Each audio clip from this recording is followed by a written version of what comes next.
www.news.com।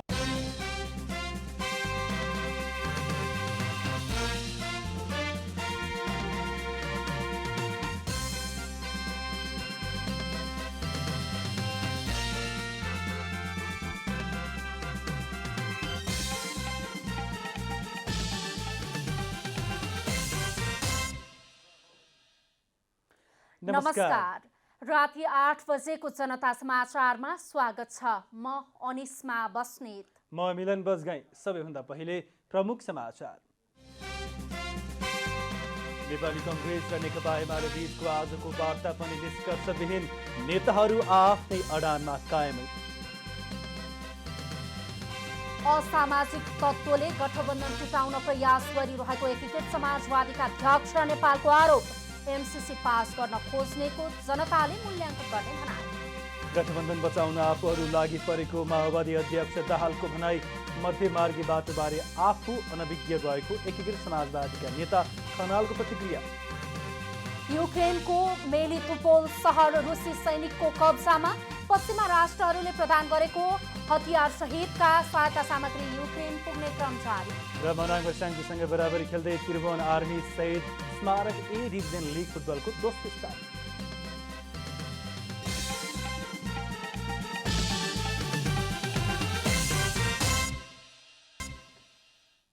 अब पूरा समाचार। नेपाली कङ्ग्रेस र नेकपा एमाले बीचको छलफल बिना निष्कर्ष सकिएको छ। शनिबार बालकोटमा भएको दुई दलका शीर्ष नेताहरूको छलफलमा नेताहरू आफ्नै अडानमा कायम भएपछि बैठक निष्कर्षविहीन बनेको हो। एमाले सभामुख हटाउनु पर्ने, आफ्नो पार्टीले कारवाही गरेका 14 सांसदहरूलाई पदमुक्त गर्नुपर्ने अडान कायमै राख्दै आफ्ना माग पूरा नभएसम्म संसद नखोल्ने बताउँदै आएको छ। एमालेसँगको छलफलमा प्रधानमन्त्री शेरबहादुर देउवा सहित सञ्चार मन्त्री ज्ञानेन्द्र बहादुर कार्की, पूर्णबहादुर खड्का र महामन्त्री गगन थापा सहभागी हुनुहुन्थ्यो। अमेरिकाले एमसीसीको बारे निर्णय दिन सोमबारसम्मको समय सीमा दिएको अवस्थामा नेपाली कङ्ग्रेसले यसलाई अनुमोदन गर्नका लागि सत्तापक्ष र प्रतिपक्षसँगको संवादलाई तीव्रता दिइरहेको छ। नेकपा एकीकृत समाजवादीका अध्यक्ष एवं पूर्व प्रधानमन्त्री माधव कुमार नेपालले अपराधपूर्ण चिन्तन लिएकाहरू गठबन्धन टुटाउन लागि परेको आरोप लगाउनु भएको छ। एमसीसी जस्ताको तस्तै पास गर्न खोज्ने र नखोज्नेलाई जनताले स्पष्ट रूपमा चिनेको उहाँको दाबी छ। नेकपा एकीकृत समाजवादीका अध्यक्ष एवं पूर्व प्रधानमन्त्री माधव कुमार नेपालले ठूलो शक्ति प्राप्त गरेको वामपन्थी घटक आफ्नै निरङ्कुश शैलीका कारण पतन हुन पुगेको खुलासा गर्नुभयो। अध्यक्ष नेपालले नेपाली वामपन्थीको सानो घटक अहिले राष्ट्रिय आत्मसमर्पणवादी नीति अख्तियार गर्ने अवस्थामा पुगेको टिप्पणी गर्नुभएको छ। सो घटकले गठबन्धन भत्काउने शर्तमा जस्तोसुकै अपराधी शैली पनि अख्तियार गर्न तयार भएको उहाँको जिकिर छ। आफूहरू देशको हित पनि गर्ने र गठबन्धन पनि बचाउने प्रयासमा भएको उहाँको भनाइ छ। अहिले कस्तो विडम्बना छ भने वामपन्थी कथित वामपन्थी वामपन्थीको अगुवाई गरेको थियो दक्षिणपन्थी शक्तिसँग आनन्दले एकताबद्ध हुँदै राष्ट्रिय आत्मसमर्पणको नीति अवलम्बन गर्दै हिँड्न खोजिरहेको छ। त्यो इन्टेलेक्चुअल प्रपर्टीमा नेपालको हक सुरक्षित हुनुपर्दछ भन्ने कुरा अहिले प्रश्न गरिरहेको छ। अर्जित गर्ने अधिकार नेपालको सुरक्षित रहनु पर्दछ, नेपालीको रोजगारीको हक सुरक्षित रहनु पर्दछ। यसको व्याख्याको अधिकारको सन्दर्भमा कुन देशको कानुन प्रिभेल गर्छ भन्ने कुरामा अघि मैले भनिसकेँ, नेपालको संविधानभन्दा माथि कुनै पनि हुँदैन। नेकपा एमालेका अध्यक्ष केपी शर्मा ओली नेतृत्वको सरकारका पालामा अमेरिकाले हिन्द प्रशान्त सैन्य गठबन्धनभित्र नेपाललाई समेत समावेश गरेको बताउँदै आफूहरूको निरन्तर सङ्घर्षका कारण नाम हटाउन सफल भएको बताउनुभयो। एमसीसीलाई जस्ताको तस्तै पारित गर्न नसकिने एवं सरकारभन्दा माथि स्वाभिमान र देश पर्न नसक्ने पनि उहाँले बताउनुभयो। कसैलाई लैके लागेको छ भने त्यही ठाउँमा विरोध गरौँला, त्यही ठाउँमा गरौँला, कोही एमसीसी जिन्दाबाद भन्नुहोला, कोही एमसीसी मुर्दाबाद भन्नुहोला, हुँदैन। त्यसमा त्यो नेपाललाई आइपिएसको हिस्सा बनाउने कुनै किसिमको कुरा चाहिँ त्यो स्वीकार्य हुँदैन। नेपाल कुनै पनि ब्लकमा सैनिक रणनीतिमा या सुरक्षा नीतिको अङ्ग बन्न सक्दैन र छिमेकीहरूको सुरक्षामा असर पर्ने कुनै पनि काम नेपालको भूमिबाट नेपालको संलग्नतामा हुन सक्दैन, हामी स्वीकार गर्न सक्दैन। नेपाल मजदुर किसान पार्टीका नेता सुरेन्द्र राज गोसाईले अहिले कतिपय सञ्चार माध्यमले एमसिसीका पक्षमा सम्पादकीय नै लेखेर लागि परेको अवस्थामा प्राध्यापकहरूले यसका विषयमा दृष्टिकोण व्यक्त गर्नुपर्ने आवश्यकता भएको औल्याउनुभयो। अमेरिकी साम्राज्यवादले उक्साएर हाम्रा सम्पादकहरू, हाम्रा राष्ट्रिय दैनिकका सम्पादकहरू सम्पादकीय लेख्छन् भने तिनीहरूको खण्डन प्रगतिशील बुद्धिजीवीहरूबाट हुनुपर्छ। अहिलेको आवश्यकता त्यही नै। एकीकृत प्रगतिशील प्राध्यापक सङ्गठन नेपालको राष्ट्रिय सम्मेलनबाट सङ्गठनले केन्द्रीय प्रदेश र एकाइमा नयाँ समिति गठन हुँदै अगाडि बढ्ने संयोजक प्राध्यापक डाक्टर गोविन्द सुवेदीले विश्वास व्यक्त गर्नुभएको छ। कार्यक्रममा नेकपा मसालका प्रवक्ता रामपुरी, प्रदेश सांसद पुष्पा कर्ण, इन्दु आचार्य लगायतको उपस्थिति थियो। क्यामेरामा शैलेन्द्र गोविन्द अमात्यका साथ विकास पौडेल, काठमाडौँ। सत्ता साझेदार नेकपा माओवादी केन्द्रका अध्यक्ष पुष्पकमल दाहालले सत्तारूढ गठबन्धन टुट्न नदिन आफूहरू गम्भीरताका साथ लागि परेको बताउनु भएको छ। एमसिसीकै कारण सत्तारूढ गठबन्धन टुट्ने खतरामा रहेको निष्कर्ष निकाल्दै त्यसलाई जोगाउने र एमसिसी समस्या समाधानका लागि आफूहरूले विभिन्न उपायहरूको खोजी गम्भीरतापूर्वक पहल गरिरहेको अध्यक्ष दाहालले बताउनुभयो। शहीद दिलबहादुर रम्तेलको स्मृति दिवसको अवसर पारेर शनिबार काठमाडौँमा आयोजित एक कार्यक्रममा उहाँले संविधान, लोकतन्त्र र राष्ट्रियताको रक्षाका निम्ति कसम खाएर बनेको सत्तारूढ गठबन्धन टुटाएर कुनै पनि खालको प्रतिगमनकारी गठबन्धन हावी हुने अवस्था नआओस् भनेर आफूहरूले सक्दो प्रयास गरिरहेको पनि बताउनुभयो।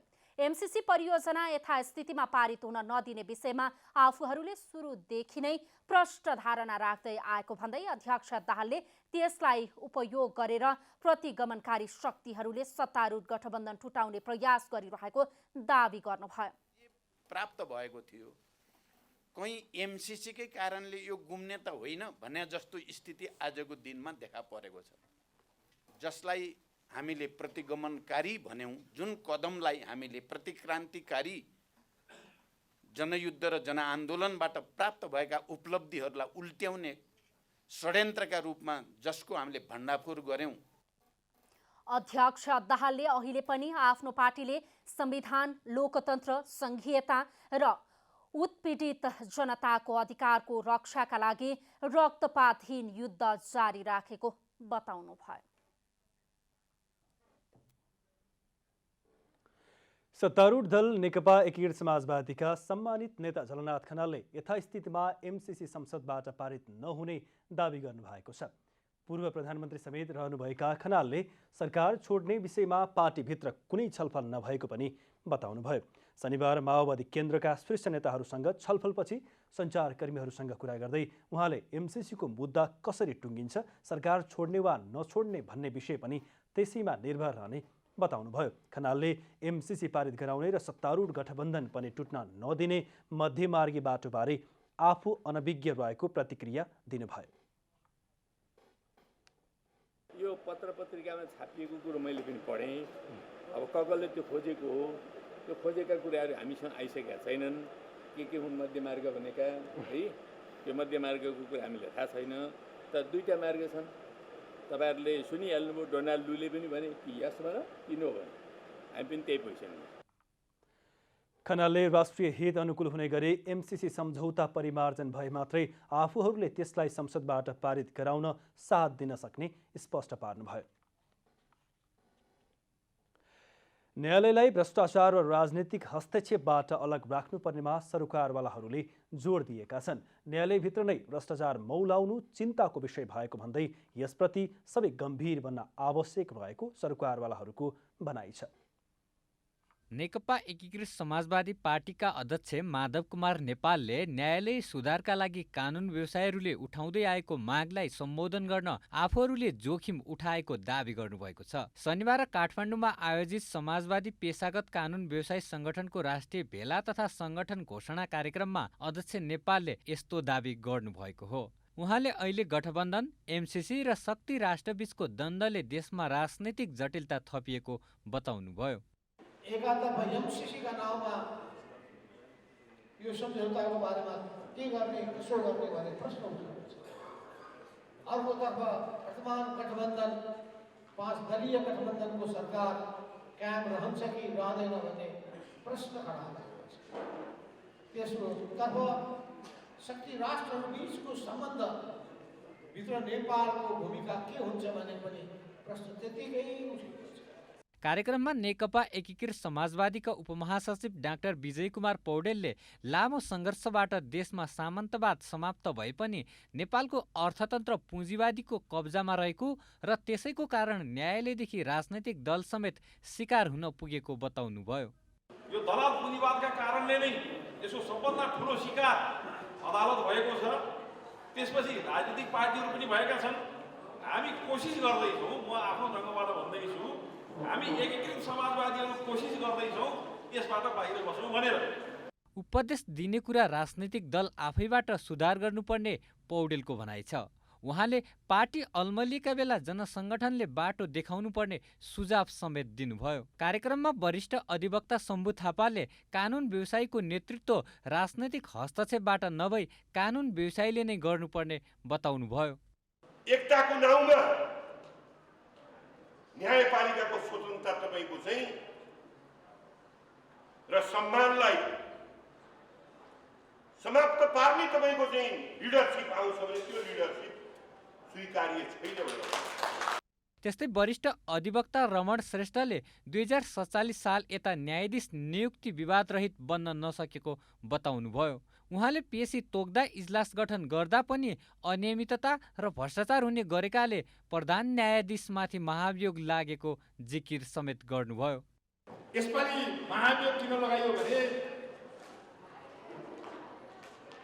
प्रधान न्यायाधीश भइसकेपछि उहाँले गर्नुभएका तिनवटा कुरा, एउटा उहाँले पेशी तोक्नुहुन्थ्यो, इजलास गठन गर्नुहुन्थ्यो, त्यसमा पनि अनियमितता, पेशी तोक्दा पनि अनियमितता, इजलास गठन गर्दा पनि अनियमितता, त्यसपछि उहाँले गरेका फैसलाहरू सर्वस्पष्ट छन्।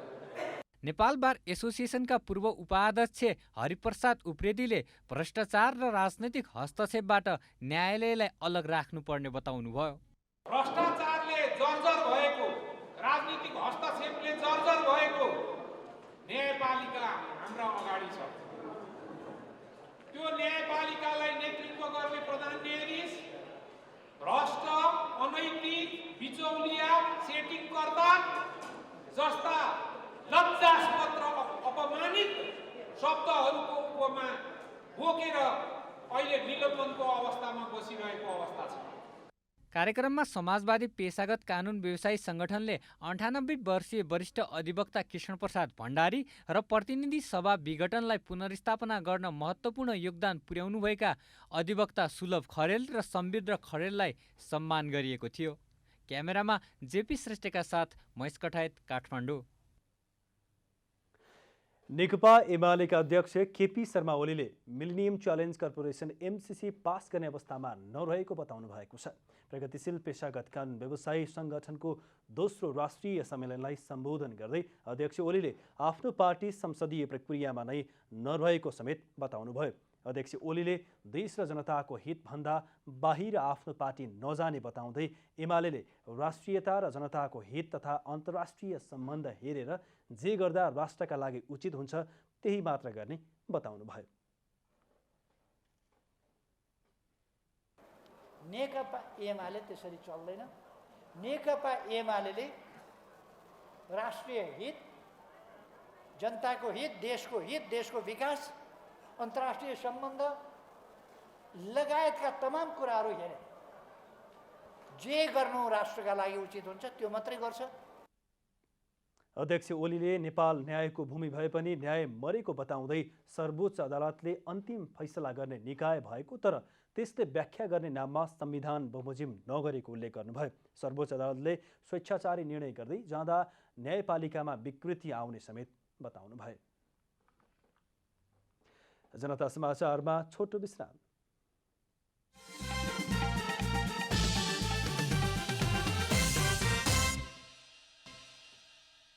जनता समाचारमा अब थप समाचार। नेकपा एकीकृत समाजवादीका अध्यक्ष माधव कुमार नेपालले एमसीसी सम्झौता अनुदान वा लगानी प्रष्ट हुनुपर्ने बताउनु भएको छ। शनिबार काठमाडौँमा आयोजित बृहत पार्टी सदस्य भेला कार्यक्रममा अध्यक्ष नेपालले एमसीसी लगानी वा अनुदान के हो भन्ने प्रष्ट हुनुपर्ने बताउनु भएको हो। उहाँले एमसीसी यथास्थिति एमसीसी पास गर्न नहुने अडान दोहोर्याउँदै यदि पास भए मुलुकमा सङ्कट पैदा हुने जिकिर समेत गर्नुभयो। कुनै पनि विदेशीले आएर यहाँ सहयोग गर्न आयो भनेर मनपरी गर्ने उन्मुक्ति दिने पक्षमा छैन र यो सहयोग आर्थिक सहयोग हो भने नितान्त आर्थिक सहयोग हुनुपर्दछ। यो सैन्य कुरासँग सुरक्षाको नीतिसँग कुनै ब्लकका कुराहरूसँग कुनै अरू देशका विरुद्धमा गतिविधि गर्ने कुरासँग यो जोडिने कुरा हुनु हुँदैन। कार्यक्रममा एकीकृत समाजवादीका उपमहासचिव डाक्टर विजय कुमार पौडेलले एमसीसी राष्ट्रको हितमा नभएकाले एमसीसीलाई सत्ता भागबण्डाको विषय बनाउन नहुने बताउनु भयो। नबनाउन म अनुरोध गर्न चाहन्छु र त्यो बनाइयो भने बरु हामी सत्ता सोध्न तयार छौँ, तर नसुधारिकन परिमार्जन नगरिकन हामी एमसीसीको पक्षमा रहँदैनौँ, हामी त्यसको विपक्षमा जान्छौँ। यो कुरा निवेदन गर्दै यहाँहरूलाई सबै जो जति आज कमिटीहरू निर्माण भए त्यसको लागि बधाई दिन चाहन्छु। सरकारले गत आइतबार प्रतिनिधि सभामा पेश गरेको एमसीसी सम्झौता संशोधन बिना अघि बढाए त्यसको विपक्षमा उभिने नेकपा एकीकृत समाजवादीले यसअघि नै बताइसकेको छ। परराष्ट्र मामिलाका विज्ञ हिरण्यलाल श्रेष्ठले दुई प्रकारका अतिवादले एमसीसी सम्झौतालाई गिजोलेको बताउनु भएको छ। पूर्व राजदूत एवं पूर्व सांसद श्रेष्ठले पास गर्ने देशले संशोधन गर्नुपर्ने लगायतका विषयमा छलफल र निर्णयको अधिकार राख्ने भए पनि अमेरिकाले जस्ताको तस्तै पास गर्नुपर्नेमा निर्णय लिन धम्कीपूर्ण दबाब दिनु पहिलो अतिवाद भएको उल्लेख गर्नु भएको छ। जनता टेलिभिजनको कार्यक्रम विशेष समयमा बोल्दै उहाँले अमेरिकी सहयोग लिन नै नहुने अर्को अतिवादी टिप्पणी गरिने गरेको बताउनु भएको छ। पास गर्नुपर्छ भन्ने अमेरिकी किन भन्दाखेरि जसले पास गर्ने हो उसले त संशोधन गर्ने परिमार्जन गर्ने अधिकार हुन्छ नि। त्यो नभइकन आज यो चिज पास गर भनेको रबर स्ट्याम्प बनाउनु खोज्यो नेपालको संसदलाई। एउटा अतिवाद त्यो हो भने अमेरिकासँग कुनै सम्झौतै गर्नुहुन्न, सहयोग लिनुहुन्न भने अर्को अतिवाद हो। एमसीसी सम्झौता चीन घेर्ने रणनीति अनुरूप आएकाले त्यसबाट नेपाललाई असंलग्न राख्न संसदले सही निर्णय लिनुपर्ने बताउनु भएको छ। परराष्ट्रविद श्रेष्ठसँगको पुरा संवाद अहिले केही बेरमा जनता टेलिभिजनमा हेर्न सक्नुहुनेछ। भोलि बस्ने प्रतिनिधि सभाको बैठकमा एमसीसी माथिको छलफल अघि बढाइने भएको छ। संघीय संसद सचिवालयले आइतबार बस्ने प्रतिनिधि सभा बैठकको सम्भावित कार्यसूची सार्वजनिक गरेको हो। भोलि दिउँसो 1 बजे बस्ने बैठकमा प्रधानमन्त्री शेरबहादुर देउवाले गत आर्थिक वर्षको महान्यायाधिवक्ताको वार्षिक प्रतिवेदन पेश गर्ने पहिलो कार्यसूची रहेको छ। दोस्रो कार्यसूचीमा अर्थमन्त्री जनार्दन शर्माले नेपाल सरकार र अमेरिकी सरकार बीचको एमसीसी अनुदान सहायतामाथि सामान्य छलफल गरियोस् भनी प्रस्ताव गर्ने कार्यसूची तोकिएको छ। यस्तै प्रतिनिधि सभाको बैठक अघि बिहान 11:30 बजे नयाँ बानेश्वरमा कार्यव्यवस्था परामर्श समितिको बैठक बोलाइएको सभामुख अग्निप्रसाद सापकोटाको सचिवालयले जनाएको छ। यसअघि यही फागुन 12 र 13 गतेका लागि बोलाइएको प्रतिनिधि सभाको बैठक सरकारको आग्रहमा स्थगित गरिएको थियो। एमसीसी सम्झौता संसदबाट पास गर्ने विषयमा सत्ता गठबन्धन दलभित्रै विवाद रहेकाले यसअघिका बैठक स्थगित भएको थियो।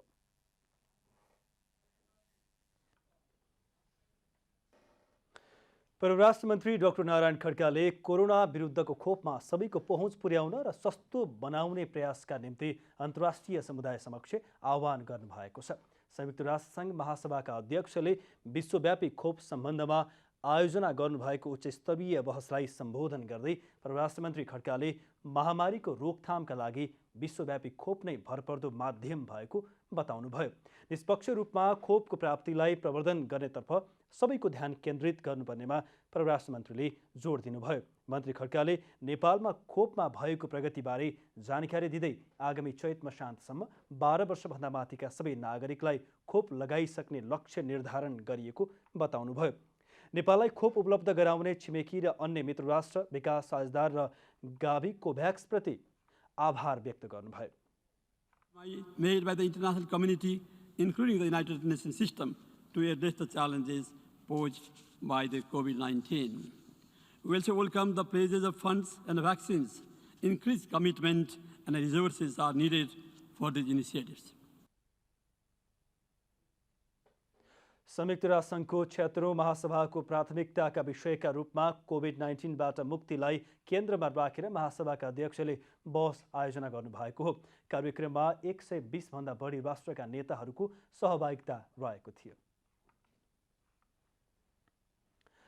नौमती र पञ्चेबाजा संरक्षणमा जुटेका ब्राह्मण, क्षेत्री लगायतका इटहरीका महिला अहिले व्यावसायिक रूपमा नौमती र पञ्चेबाजा बजाउन थालेका छन्। कुनै एक जातिले मात्र बजाउने भनेर परिचित नौमती र पञ्चेबाजा लोपोन्मुख हुँदै गएको भन्दै संरक्षणका लागि महिलाहरूले अहिले बाजा बजाएरै आम्दानी समेत गर्न थालेका छन्। सुनसरी इटहरीका ब्राह्मण क्षेत्री समुदायका महिला अहिले व्यावसायिक रूपमै नौमती र पञ्चेबाजा बजाउन थालेका छन्। कोरोना कहरका कारण लकडाउन भएको समयमा केही महिलाहरू मिलेर नौमती र पञ्चेबाजा लोप हुँदै गएको तथा व्रतबन्ध, विवाह, पुराण लगायतमा शुभ साइतका लागि बजाउने मानिसहरू पाउन छोडेको भन्दै महिलाहरू अहिले बाजा संरक्षणमा समेत जुटेका छन्। पञ्चेबाजा बजाउनेहरूलाई समाजमा हेर्ने दृष्टिकोण अझै पनि परिवर्तन नभएको र परिवारबाट पनि सुरुवाती चरणमा साथ सहयोग नपाएको उनीहरूले बताएका छन्। बिहेमा पुराणमा बोलाउँदाखेरि जाँदाखेरि एकजना मास्टर पनि लिएर सनाई र नर्सिङको लागि चाहिँ मास्टर पनि लिएर हिँड्नुपर्ने हुन्छ। मास्टर पनि लिएर हिँड्दाखेरि चाहिँ कतिले अब घृणा पनि गर्नुहुन्छ।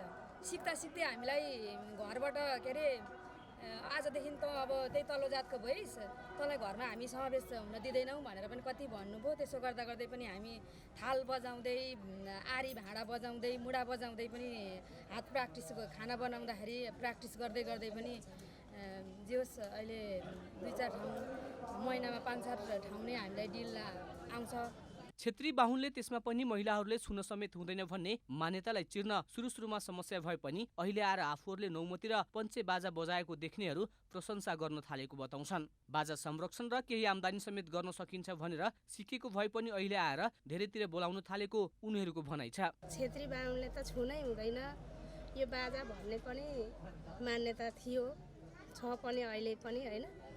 अनि त्यसलाई पनि हामीले चिर्दै महिलाहरू किन हुँदैन त क्षेत्री बाहुनले त्यसरी बाजा बजाउनु किन हुँदैन, छुनु किन हुँदैन, आखिरी परिवारले मात्रै बजाउने हो र मानिस त एउटै हो भनेर हामीले अनि त्यसमा सङ्घर्ष गऱ्यौँ। हामी लागि पर्यो अनि हामीलाई 2-4 पैसा यसो आर्जन पनि हुन्छ, महिलालाई अलिकति होइन, यसो आफूलाई खर्च गर्न हुन पनि हुन्छ। आफ्नो संस्कृति जोगाउन जुटेका महिला समूहलाई प्रोत्साहन गर्न आफूले पनि महिला समूहको पञ्चेबाजाका लागि अनुरोध गरेर पुराणको शोभायात्रामा बोलाएको स्थानीयहरूले बताएका छन्। विभिन्न जाति समुदाय सबैले चाहिँ के भन्छ यो आफ्नो संस्कृति जोगाउन या पञ्चेबाजा बजाउन सकिन्छ भन्ने उदाहरण त्यसमा पनि महिला समूह भनेपछि यो अझै विशेष किसिमको छ। त्यसको जगेर्नाको निमित्त पनि चाहिँ मैले उहाँहरूलाई चाहिँ विशेष अनुरोध गरेर चाहिँ पञ्चेबाजा महिला समूहबाट परिक्रमा गराउने काम गरियो। नौमती पञ्चेबाजा महिला समूहमा 25 जना महिलाहरू आबद्ध रहेका छन्। यसरी महिलाहरू सङ्गठित भएर लोपोन्मुख बन्दै गएको बाजा संरक्षणमा जुटेर अन्य लोपोन्मुख बन्दै गएको नेपाली कला संस्कृति संरक्षणमा जुट्न सन्देश समेत इटहरीका महिलाहरूले दिएका छन्। सुनसरीबाट विनोद आचार्यको रिपोर्ट। सुदूरपश्चिम प्रदेशका ग्रामीण क्षेत्रबाट बसाइ सर्ने क्रम बढेपछि गाउँ रित्तिन थालेका छन्। शिक्षा, स्वास्थ्य र भौतिक सुविधा नभएको भन्दै ग्रामीण क्षेत्रका स्थानीय सुगम ठाउँमा स्थानान्तरण हुन थालेका छन्। सुदूरपश्चिम प्रदेशका पहाडबाट तीव्र बसाइसराईले मध्य पहाडमा हुने उत्पादनमा समेत कमी आएको छ। एकपछि अर्को गर्दै अधिकांश परिवार तराई झरेपछि गाउँ रित्तिन थालेका हुन्। गाउँ गाउँमा पक्की सडक, खानेपानी, पर्यटकीय पूर्वाधारको विकास भएका छन्, तर अझै तराई झरेका गाउँलेलाई गाउँघरमा फर्काउन सकिएको छैन। बसाइसराईका कारण गाउँघरमा रहेका खेतीयोग्य जमिन तथा पुर्ख्यौली घरहरू बाँझो रहेका छन्। बसाइसराई धेरै बलले बनाउँथ्यो अब कुरा नै हो यो राजन राउज के बनाउन हाल सबैले बल्ल बेची सबै गरेर राखेको अब त्यही नै पालबे खाद्दा अब आएछ सुँगर बस बनायो गुनायो भए। राष्ट्रिय जनगणना 2078 को तथ्याङ्क अनुसार पनि गाउँभन्दा सहर रोज्नेहरू धेरै देखिएका छन्। गाउँभन्दा सहरमै रोजगारी अवसरले स्थानीयलाई बढी तानेको छ। अत्याधिक बसाइसराईले मध्य पहाडमा हुने उत्पादनमा निकै कमी आएको छ। अझै मेरू डडेलधुराका अधिकांश कृषियोग्य जमिन बाँझो छ। तराई बसाइ सरेकाहरूको खेतीयोग्य जमिन स्थानीय दलित समुदायले अधिया बनाउने भए पनि अहिले आएर उनीहरूले पनि छाडेका छन्। बाँझो जमिन घर हजुर अब तराईतिर बस्या होइन, अब त उहिले रहिया भडा आउनु उतैतिर बस्या उतैतिर रहिया अब त्यसै उहिले रहिया हुन्छन् खेत। अब बनाउने हम त अधिया पदिया बनाउँथे हजुर, अब अधिया पदियामा फाइदा हुने भएन उहाँमा तैले छाडिदिए हामीले। कृषि कार्यालयका अनुसार ग्रामीण क्षेत्रमा 35 देखि 50% जमिन बाँझो अवस्थामा रहेको छ। डडेलधुराका प्राय युवा रोजगारीका लागि भारत वा खाडी देशतिर गएका छन्। विदेश नजानेहरू देशभित्रै विभिन्न सहरमा छन्। दैनिक बसाइ सर्ने क्रम बढ्दै जाँदा एकातिर पहाडका जमिन बाँझो हुँदै गइरहेको छ भने अर्कोतर्फ युवा रहित समाजले दीर्घकालमा भयावह परिणाम ल्याउने त्रास बढेको छ। यति बेला हामी अजयमेरू गाउँपालिका वडा नम्बर 3 मा रहेको भद्रपुर नजिक छौँ, जहाँ तपाईहरूले पनि देखिसक्नु भएको छ पुर्ख्यौली सम्पत्तिहरूलाई छोडेर बसाइसराई गर्ने क्रम जारी रहेको छ र बसाइसराई गर्ने क्रम पछिल्लो समय बढ्दै गइरहेको छ। पहाडबाट तराई सर्नेहरूको सङ्ख्या बढ्दै गइरहेको छ र यहाँको उब्जनी योग्य जमिनहरू अहिले बाँझै देख्न सकिन्छन् र सँगसँगै जीर्ण बन्दै गएका यी पुर्ख्यौली सम्पत्तिहरूलाई संरक्षण अभावमा रहेका छन्। लाखौँका सम्पत्तिहरू छोडेर तराई सर्ने क्रम अझै नै जारी रहेको देखिन्छ भने उब्जनीहरू बाँझो जमिन अहिले पनि यहाँ छ र मान्छेका आधारभूत आवश्यकताहरू परिपूर्ति नभइसकेपछि वा पहाडमा विकास नभएपछि यो बसाइसराई गर्ने क्रम तराईमा निकै बढी रहेको पाइएको छ। जनता टेलिभिजनका लागि डडेलधुराबाट ललित बोहराको रिपोर्ट। अब आर्थिक समाचार।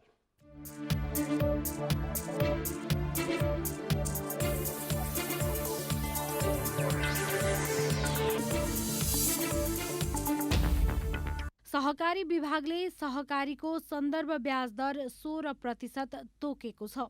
सन्दर्भ ब्याज दर निर्धारण समितिको बैठकले 16% ब्याज दर तोकेको राष्ट्रिय सहकारी महासंघले जनाएको छ। पटक पटक सन्दर्भ ब्याज दर निर्धारण समितिको बैठक बसेको भए पनि निष्कर्षमा पुग्न सकेको थिएन। सहकारीले अभियानले बैंक तथा वित्तीय संस्थामा देखा परेको तरलता अभाव तथा बढेको ब्याज दर र सहकारीमा क्यापिङको रूपमा रहेको 14.75% सन्दर्भ ब्याज दरले गर्दा सम्पत्ति र दायित्व व्यवस्थापन चुनौतीपूर्ण बन्दै गएको भन्दै दबावमूलक अभियान नै सञ्चालन गरेको थियो। सहकारी विभागले गठन गरेको सन्दर्भ ब्याज दर निर्धारण तथा सिफारिस समितिले शुक्रबार आगामी फागुन 15 गतेदेखि लागू हुने गरी उक्त निर्णय गरेको हो। नेपाल र भारतका ऊर्जा सचिवहरूको संयुक्त निर्देशक समितिको बैठकले गरेका विभिन्न निर्णय एवं सहमतिको स्वतन्त्र ऊर्जा उत्पादकहरूको संस्था इपानले स्वागत गरेको छ। इपानका अध्यक्ष कृष्ण प्रसाद आचार्यले पछिल्लो सहमतिले नेपाल भारत विद्युत व्यापारमा नयाँ आयाम थप्नुका साथै दुई देशबीचको सुमधुर सम्बन्धलाई अझै प्रगाढ बनाउने विश्वास व्यक्त गर्नुभएको छ। बैठकमा निर्णयले नेपालको विद्युत बङ्गलादेशसम्म निर्यातका लागि आधार तय गरेको भन्दै इपानले सो निर्णयले आगामी दिनमा नेपालको ऊर्जा क्षेत्रको विकासमा महत्त्वपूर्ण भूमिका निर्वाह गर्ने विश्वास व्यक्त गरेको छ। नेपालको ऊर्जा क्षेत्रको लगानीमा थप प्रोत्साहन गर्नुका साथै ठूला परियोजना निर्माण, प्रसारण लाइन बनाउन र अन्तर्देशीय ऊर्जा व्यापारका लागि पनि पछिल्लो निर्णयले बलियो आधार तयार पारेको इपानले शनिबार जारी गरेको विज्ञप्तिमा उल्लेख गरेको छ।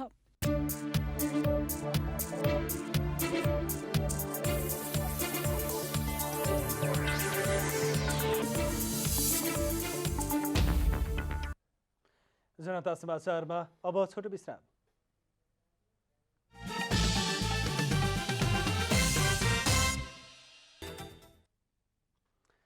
अब खेलकुद समाचार।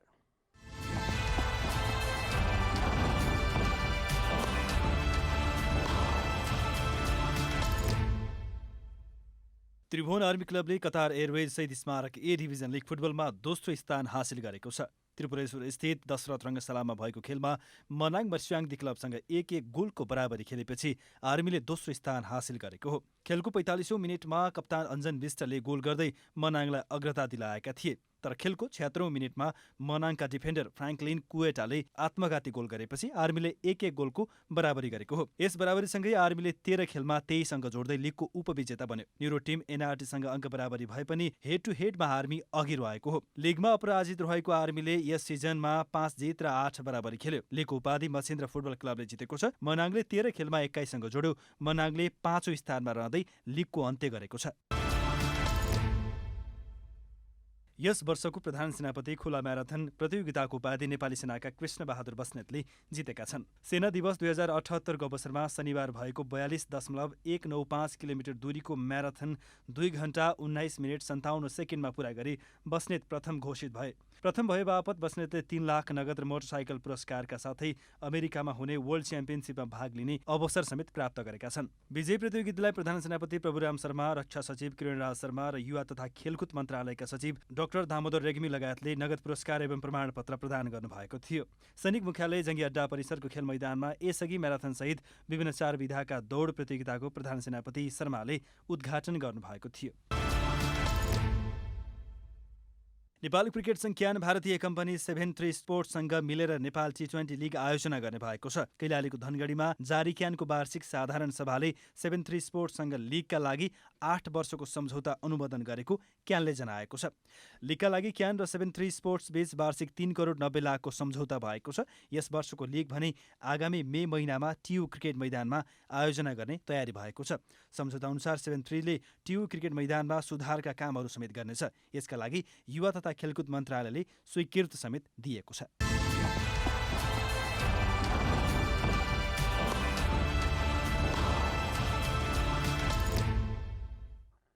अब मौसम समाचार।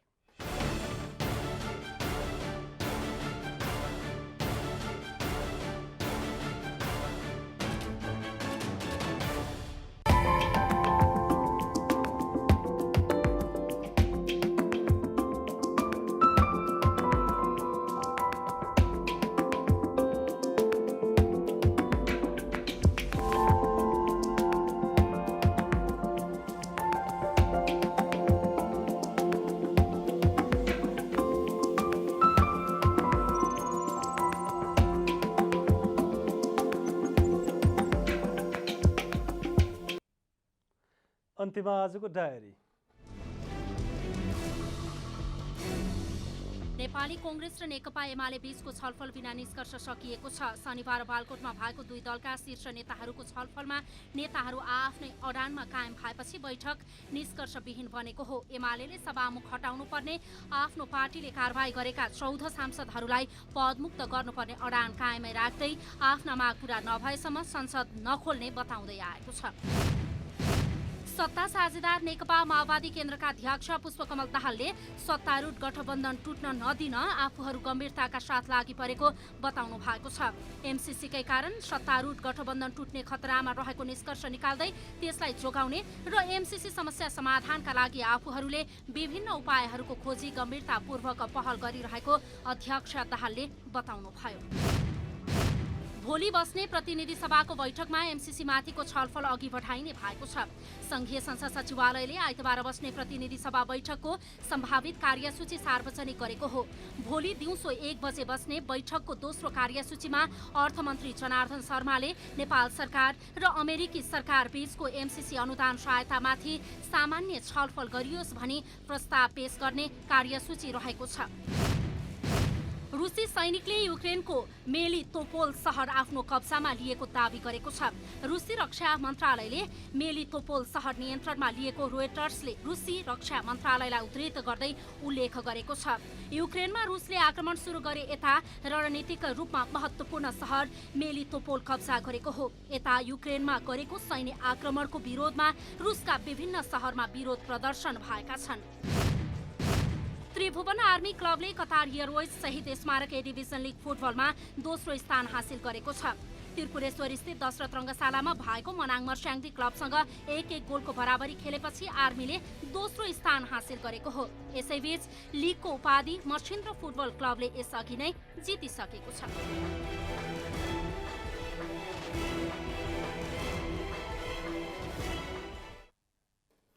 जनता समाचार अहिलेलाई यति नै। जनताद्वारा जनताका लागि प्रसारित जनता टेलिभिजनका कार्यक्रमहरू युट्युब, ट्विटर, फेसबुक र हाम्रो वेबसाइट जनतासमाचार.com मा पनि पढ्न र हेर्न सक्नुहुनेछ। नमस्कार।